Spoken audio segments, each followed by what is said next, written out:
Solve करते हैं। आज जो अपन करने वाले हैं वो ये देखेंगे किसी पॉइंट की पोजीशन क्या होती है। ठीक है, सर्कल के अंदर जैसे हमारा कोई पॉइंट दे रखा है, पूछा जाए ये जो सर्कल है यानी कि जो पॉइंट है वो कहां पर आएगा, सर्कल के अंदर आएगा, सर्कल के ऊपर आएगा या सर्कल के बाहर आएगा। ठीक है, तो उस पॉइंट को देखने के लिए अपन यहाँ पे दे रखा है फॉर ए सर्कल। आपको कोई सर्कल की इक्वेशन गिवन है। ठीक है, सबसे पहले आपको इसमें सर्कल की एक इक्वेशन गिवन होगी। ठीक है, कोई भी इक्वेशन आ गया, जैसे मान लो मेरे पास ये इक्वेशन गिवन है। ठीक है, सर्कल की, और मुझे पता करना है कोई पॉइंट x1 और y1 है, और मुझे पता करना है ये जो पॉइंट है वो सर्कल के अंदर है या बाहर। तो बेटा इसके लिए मैं एक एग्जांपल लेना चाहूंगा। ठीक है, इससे आपको क्लियर होगा।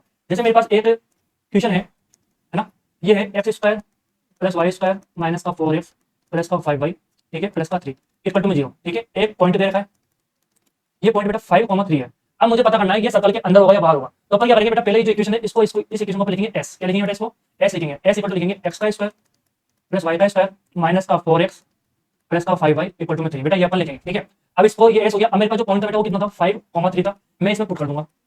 ठीक है, जैसे मैं पुट करता हूं तो मेरे पास क्या आएगा बेटा, s1 आएगा। तो मैं क्या करूंगा, x की जगह तो 5 पुट करूंगा। ठीक है, y की जगह बेटा 3 पुट करना है मुझे।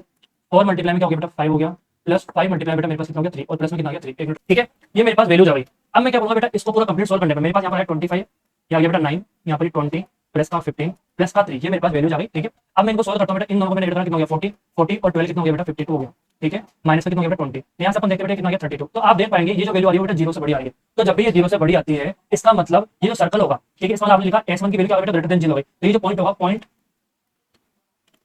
Is external. ठीक है, ये जो पॉइंट है वो बेटा क्या होगा, एक्सटर्नल होगा, यानी कि outside the circle, outside the circle. ये चीज आपको क्लियर हो गई होगी। जैसे मैंने पॉइंट की वैल्यू रखी, यहाँ पे s1 की वैल्यू बेटा कितनी आ गई, 32 आ गई, और ये क्या है 0 से बड़ी है। तो इससे पहले आपको सर्कल की पोजीशन की बेटा क्या थी, आउटसाइड द सर्कल, यानी जो पॉइंट है वो क्या है बेटा, आउटसाइड है। ये वाली अपन ने कर ली। आगे समझ में, अगर s1 यानी पॉइंट रख रहे हैं वो 0 के ऊपर आ रहा है तो पता चलेगा आपको जो पॉइंट है वो कहां पर बेटा, सर्कल के ऊपर है। ठीक है, एंड अगर ये लेस देन आ रहा है यानी कि इसकी वैल्यू नेगेटिव आ रही है, कैसी आ रही है बेटा, नेगेटिव आ रही है, तो इसका मतलब जो पॉइंट होगा बेटा इनसाइड द सर्कल होगा। ठीक है, यहां तक आपको समझ में आ गया होगा। ठीक है,